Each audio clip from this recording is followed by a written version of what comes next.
Thanks for reading the Bible with me. We are working our way through the book of Luke, drawing towards the end of it, and today's a pretty heavy passage. We're looking at Luke chapter 22, verses 39 to 53, and I'm going to read it to you in the New International Version, pardon me. Jesus went out, as usual, to the Mount of Olives, and his disciples followed him. On reaching the place, he said to them, "Pray that you will not fall into temptation." He withdrew about a stone's throw beyond them, knelt down, and prayed, "Father, if you are willing, take this cup from me. Yet not my will, but yours be done." An angel from heaven appeared to him and strengthened him, and being in anguish, he prayed more earnestly, and his sweat was like drops of blood falling to the ground. When he rose from prayer and went back to the disciples, he found them asleep, exhausted from sorrow. "Why are you sleeping?" he asked them. "Get up and pray so that you will not fall into temptation." While he was still speaking, a crowd came up, and the man who was called Judas, one of the 12, was leading them. He approached Jesus to kiss him, but Jesus asked him, "Judas, are you betraying the Son of Man with a kiss?" When Jesus' followers saw what was going to happen, they said, "Lord, should we strike with our swords?" And one of them struck the servant of the high priest, cutting off his right ear. But Jesus answered, "No more of this." And he touched the man's ear and healed him. Then Jesus said to the chief priests, the officers of the temple guard, and the elders who had come for him, "Am I leading a rebellion that you've come with swords and clubs?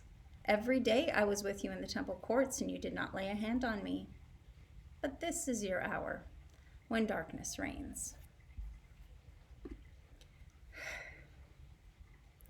Jesus' compassion and concern for his disciples is extraordinary, but he was still very human, and the horror of the hours that lay ahead of him weighed heavily on him.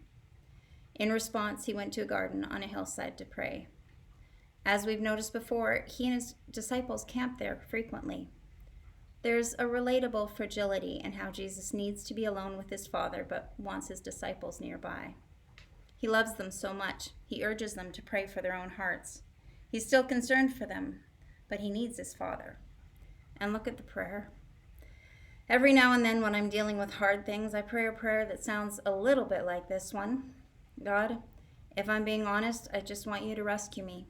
But I know your plan is best, and I really do want your best, so I trust you to do the best thing, even if it's not the thing I want."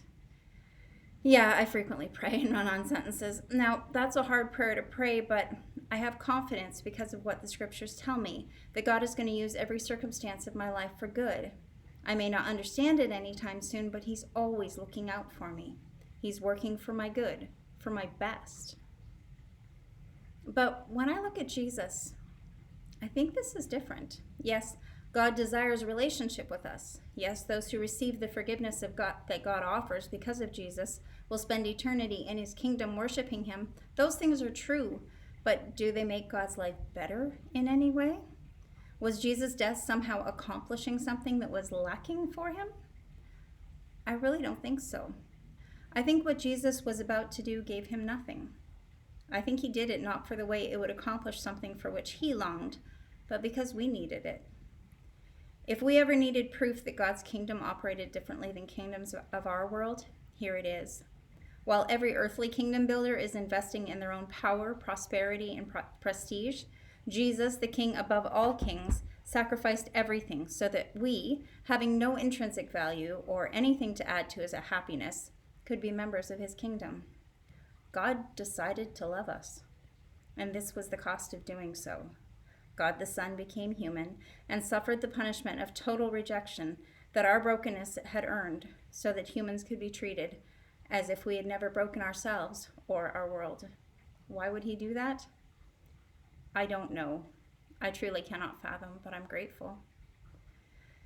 I'm also thankful for this tender picture of an angel being sent to give Jesus strength. Heaven knew he needed it.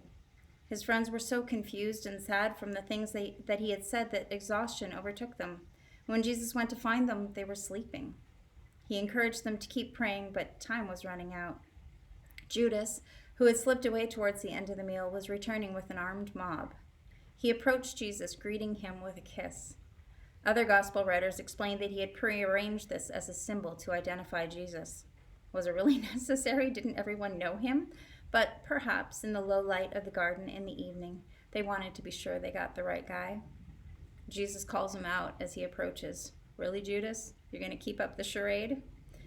And the rest of the disciples, God bless them, they're still holding out hope for a revolution. Can we fight now? The answer is clearly no, since the best they can do is lop off some poor guy's ear. I love that Jesus not only calms the chaos, but even stops to heal the man. Who does that? As he's being grabbed by an angry mob, he notices someone else's pain and relieves it. His composure is incomparable, and he doesn't let the religious leaders' cowardice go unnoticed. He knows why they've stolen through the shadows rather than arresting him publicly. He knows, and he wants them to know he knows. What grabs my attention is the way it just feels like Jesus is running the show. He handles Judas, his disciples, even the mob with dignity and composure. No emotional outbursts, no attempt at escape. It's like he's making certain that everyone present is aware that he is there by choice. See you next time.